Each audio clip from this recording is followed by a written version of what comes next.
Hi Aquarius, welcome to your mid-August 2018 tarot update. It's Raina here. So what we have here is the spread. I laid it out and started a reading, and now I'm redoing it, starting over again, if you will. This is the Wild Unknown Tarot deck, by the way, that I'm using for this reading. The heart of the matter is the Tower card, and this is a card of some kind of sudden event that kind of shakes you out of complacency. For a fixed sign like Aquarius, this can certainly be what happens sometimes if you prolong a situation that should be dealt with. And I feel like this is the aftermath of your lunar eclipse in your sign that happened at the end of July, but may be playing itself out sometime at the end of August.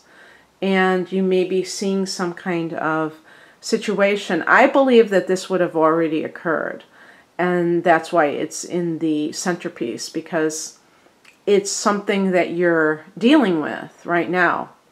If you don't have anything that resembles a sudden change in your life, then it can simply be on the mental level. I would say that you might have this sudden aha moment that shifts your perspective enough so that you can take inspired action in a possibly different direction, because I only picked 5 cards, and 3 of them are major arcana cards. And that's pretty significant, because the minor arcana really dominate over the major arcana in the deck. I mean, there's so many more of them. So the law of averages is being challenged here. It's pretty significant that you have all these major changes kinds of cards for this end of August period. So in the past position we have the Two of Pentacles, and this can be working 2 jobs. Sometimes it could be that you are trying to kind of, how do they say that, like put your energy in 2 places, where you're like, let's say you have to take care of a parent and then you have a full-time job. So you're kind of like not scattering your forces, but having to really do 2 different things and trying to do them well. And maybe that has led to, because that's the past position, maybe that's led to your work suffering, or maybe like you've been working overtime, because I do have a card of like overtime type of work, and maybe that has put a real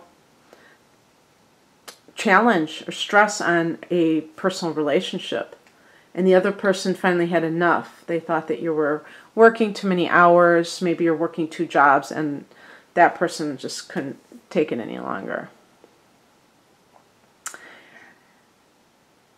The other thing I think with the Two of Pentacles, if you have 2 jobs, maybe you've been trying to keep them afloat, you know, so that you always have 1 job and then one of them leaves.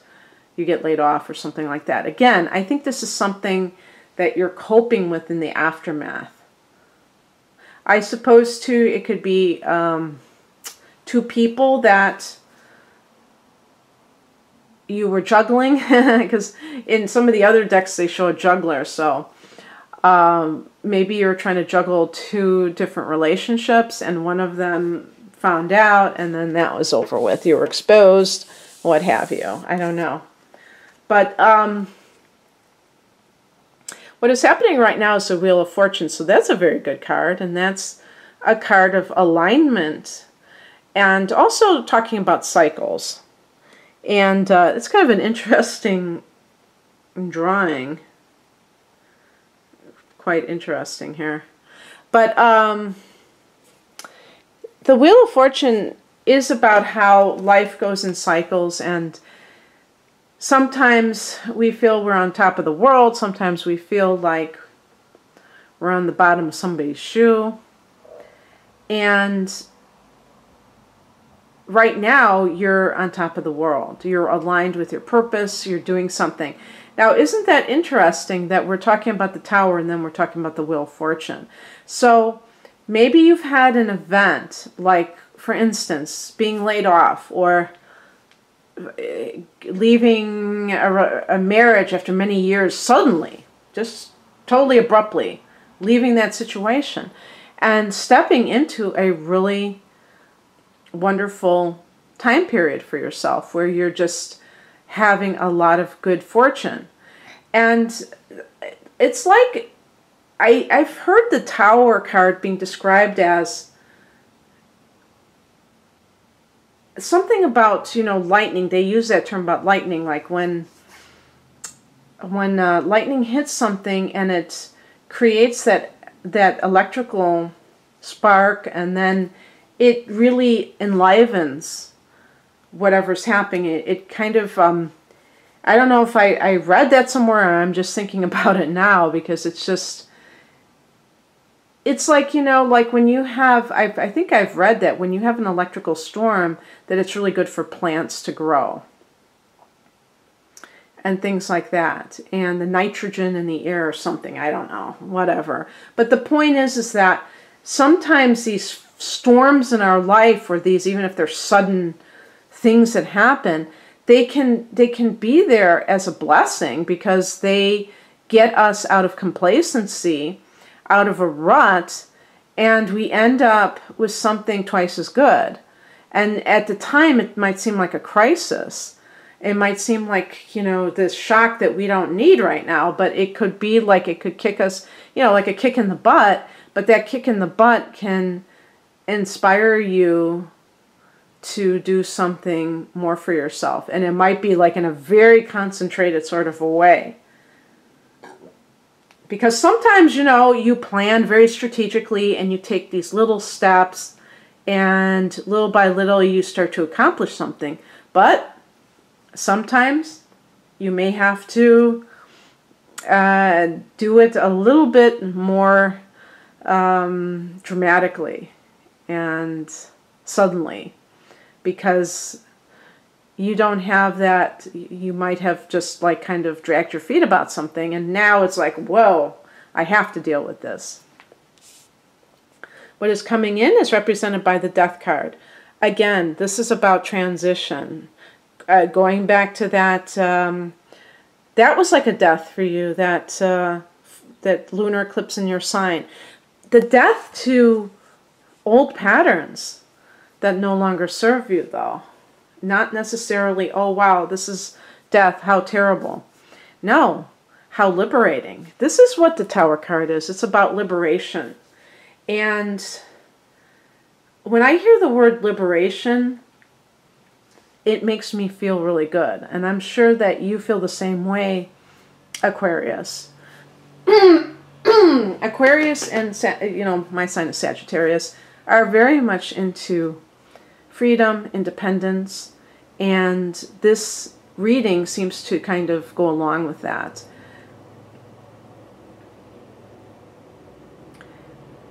It's, again, if you're like having to decide between two people, maybe a marriage partner and somebody else, the Death card is saying that there's really nothing to choose from. Your long-term relationship may be really over, and even though you have some fond memories and good times, it is probably time to say goodbye to that as a season in your life, and be okay with it, and be able to move on, and not look back and have regrets.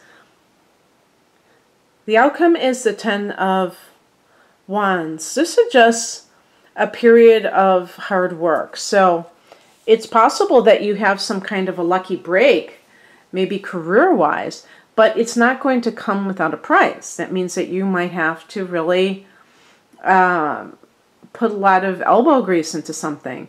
However, there is always the chance with the Ten of Wands that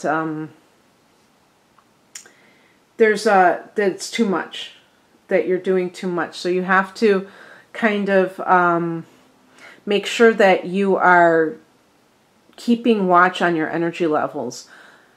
The Ten of Wands can lead to burnout, and remember that wands connect to career and creativity. So there's a definite connection between your creative self-expression, and this could be in the form of your career too. It doesn't have to be in the form of a painting or something like that. That is really hot right now. And you probably want to strike while the iron is hot, but it can lead to the sense of feeling overwhelmed. And so keep tabs on that. Don't allow yourself to get to that level, but still go after your dreams. This could also, I think, be a Sagittarian if this is a love relationship, because the Wheel of Fortune connects to Jupiter, and Jupiter rules Sagittarius, a fire sign. This is fire energy. The other fire signs are Leo, which is your opposite sign, and Aries.